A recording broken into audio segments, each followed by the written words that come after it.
Hello, this is Kevin Limity with KDH News, and I'm here with Anthony Kendrick, who is running for District 4 council member for the Killeen City Council for the May 3rd municipal election. How are you doing, sir? I'm doing great. All right. Now, can you tell us a little bit about your background, what you do for a living, and why you decided to run for city council? Um, I was in the military. I'm a veteran, combat wounded veteran.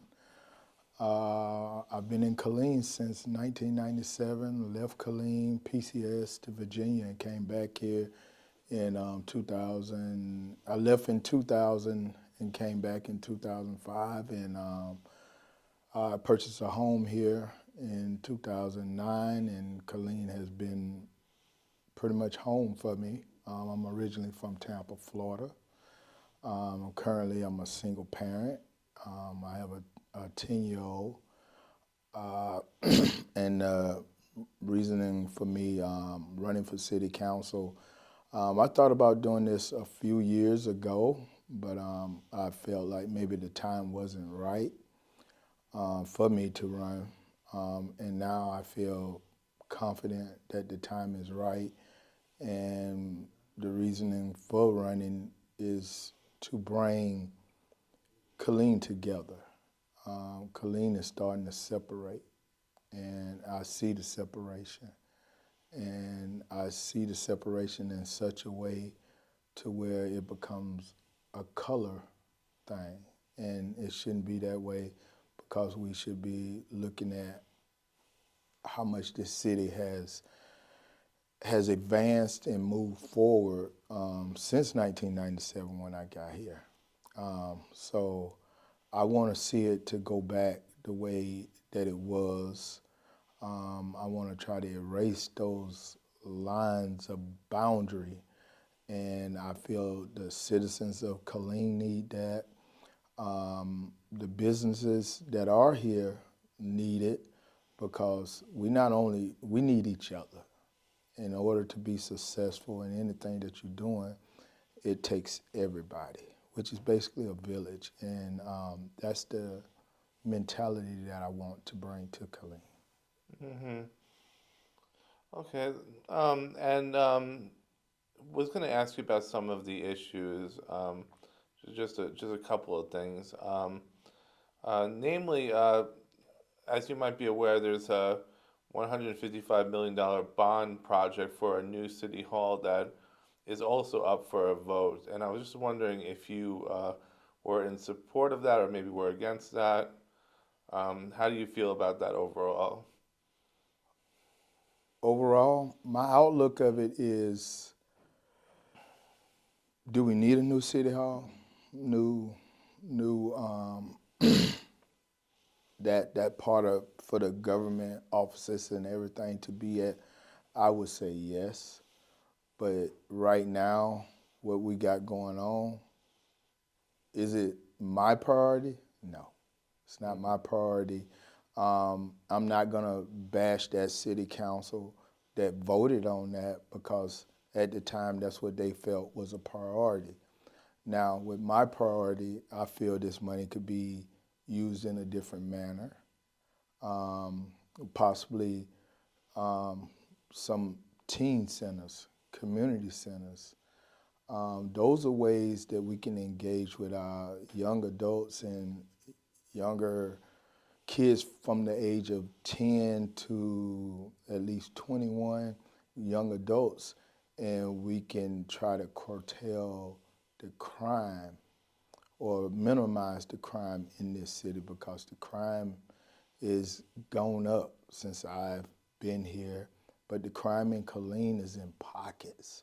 It's in different areas of the city. And I feel if we give our children something to do, it takes away from the notion of I'm sitting around, I got an idle mind. Let me go just do something stupid without thinking of the consequences.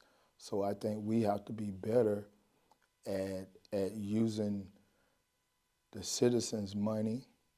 We can use the citizens' money to start like over the summer, we have no program really here for these kids to make money, meaning work a job during the summer, start learning some crafts, some trades, and things like that. And when you don't have those things, as you know, being a reporter, news reporter, the crime goes up during the summer when they're out of school because they have nothing to do. So we have to concentrate on the children, which is it's essential. I mean, we could talk about infrastructure and getting a lot of other things done, but we have to concentrate on the youth along with the infrastructure and things in Killeen for these kids to do. And I think that is one of the bigger problems. There's nothing to do. And when you have nothing to do, myself, being brought up with a single mother and in a place like I was raised in the projects. And around me there was crime. And the only outlet I had was community outreaches, doing sports, going to the recreation center and having somewhere to go. Currently right now, we have no recreation center for the kids. And when they go to play basketball at Lions Club Park, it's costing them $5 just to enter and play. It's not just a place just for the kids. We have adults that work out there, but we need to find more things for our kids to do. We need to engage with the kids. Along with that comes community policing, meaning we gotta get the people in our own community to start policing of the community. It's not that you are a snitch or anything like that. It's you want your community to be better. And I will tell you, I've lived on the north side. I've lived on the north side when there wasn't so much crime. Yes, have I been able to purchase a house and move away from that side of town? Yes, I have. But I know that side of town was never that bad. And a lot of the things that we have, we're not utilizing, or we're not putting the money toward some of the things to bring down crime. Crime is a big thing with me. It's a big thing. What are your thoughts on something like a police activity league of some sort? Before Chief Kimball left here, I had talks with him with bringing the Police Athletic League here, which in turns, I participated in the Police Athletic League growing up. And what that did for us, we learned those police officers, they learned us. And it was a better community when we all was together. And some of the police officers, they coached some of the teams. And I feel it's a way to integrate everything and for the public to learn the people who are serving them and protecting them. You know, if you don't know them, only thing you know is what you hear on TV, police officers doing this, police officers doing that. But I will tell you, all police officers are not bad. And I'm only speaking from my experience with police officers. Have I ran into some bad police officers? Yes, no doubt. But have I ran into some that were good professionals? Yes. So, and I know the difference between them after spending 20 years in the military. I know what's professional and what's unprofessional. Okay, something that a lot of people complain about are the roads in and around Killeen. For District 4, Bunny Trail in particular comes to mind. Are there any things that you would do differently as a council member in relation to the roads? I think the roads need to be constructed to handle the traffic that is on the roads. You have different standards of how roads are constructed and built. Give you an example, a state highway and then you got I-4, they are built differently. And I think when we got roads that have more traffic on them, we have to look at that. It may cost us more to do it right than to keep going back and doing all this patchwork and the patchwork not working. So we have to figure out what's the right way of doing the road. Bunny Trail, I could tell you a lot about Bunny Trail. I bought a house off of Bunny Trail before the racetrack left away. And I had to either go back to 201 and go either go west or go east in order to come into the city of Killeen and do things that I needed to do. If you look at that piece of the road from where not Reese's Creek, but from Haynes Elementary to where it comes over, that road has stood up to the test of those two bad winters. That's when the road really showed that it was poorly built, right after those two storms.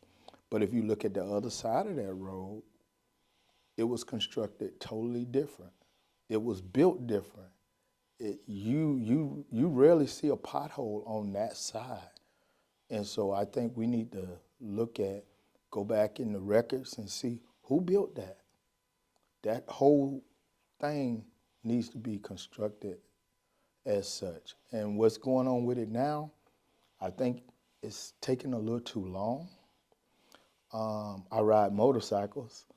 I can't ride a motorcycle down Bunny Trail, especially at night. And I'm afraid for any of our young drivers that are driving. If you drive down one of those roads and you hit something, you may be in another lane and it's going to cause an accident or something. So I think it's moving along too slowly. And I think we got to figure it out. I heard someone say, you got the workers, they're not working. They're not doing something on certain days. And I think we all have people that come out and survey. We need to start surveying that work because the work still has a time limit that it's supposed to be done. And if they're not working every day, and when that time limit comes to when that road needs to be done, because you got a contract, it tells you when it's supposed to be complete. And when we get closer and closer to that time limit, that is where mistakes will be made on how things are built, whether or not they roll over it 3 or 4 times like they're supposed to, or the standards. I think the standards will be taken out because I'm not seeing any real progress on the road, and I use the road every day. Mm-hmm. So. All right. Well, other than what we talked about previously with some of the community centers and other things, what other projects would you like to maybe pursue for District 4 that you think might be beneficial? Finding a way with these builders, they're building the houses in these communities. I look at, I believe it's Yalwell. Yal Ranch? Yes, they have a park built inside of that. On my side of town, I know board has talked about the parks and all of that. I want to see that completed. I want to see these parks start to be a priority because even me with a young child, he has nowhere to go play. He can't walk within a distance of a park. And when I mean walk into a distance of a park, I don't think to walk 2 miles is bad to walk to a park 2 or 3 miles. But we don't have that. We don't have that. And either the parents got to get up, take them to Lions Club Park, or just let them They playing in the streets, and we know playing in the streets is dangerous. So we got to start focusing on what's going to help our communities grow, meaning our kids. That's the safety of our kids. They got to play in the streets. That's nothing safe about that. So besides the parks, community policing, bringing down the crime. You know, I stay in a good part of District 4, but there are parts of District 4 that are crime-riddled, and it's off of Robinette. And we have to start concentrating on how do we bring that crime level down in that area, because what happens if you don't bring it down, it bleeds over into all of the other neighborhoods. And what I mean by that, I've even seen it on my cameras. People in the middle of the night walking, checking doors on cars to see if they can scavenger hunt or find a weapon, which we also know in Killeen, a lot of weapons that have been used in a lot of these crimes have been stolen weapons. And so we got to find a way to stop a lot of that. And I know a lot of people will be like, are we to just start locking the youth up and things like that? I'm not an advocate of locking the youth up, but we have to start somewhere. I mean, if you're gonna do adult things, then be prepared to be punished as an adult. And we got to stop talking about, oh, they're just babies, they're just this and that. We got to clean it all up, and it takes a village. It takes everybody. And like I said, when we first started this off, it's not about snitching on anyone. It's about how well do you want your community? How safe do you want your community? If you want to pass by something and not say nothing or not report it, that's wrong. That's wrong. It's not my business. No, it's your business because you live here. If you have children living here, it's your business. So that's how I think on those aspects of a lot of those things. All right, well, so that's about all of the questions I have for now, but is there anything else that you would like to say before we end the interview? I just want to say to the citizens of Killeen, I want to change the narrative of our city, of the city council. I've served 20 years. I've served with people of all race and all color. And I see the narrative going toward, you're only doing this because I'm black. You're only doing this because I'm white. How about we're doing this because we are from Killeen and we want to get it together? That's it. We need to get it together for our kids because they are the future, and we need to figure out what we need to do in order for this city to grow. All right, this is Kevin Limney with KDH News, and I'm here with Anthony Kendrick. Thank you very much. Thank you, sir.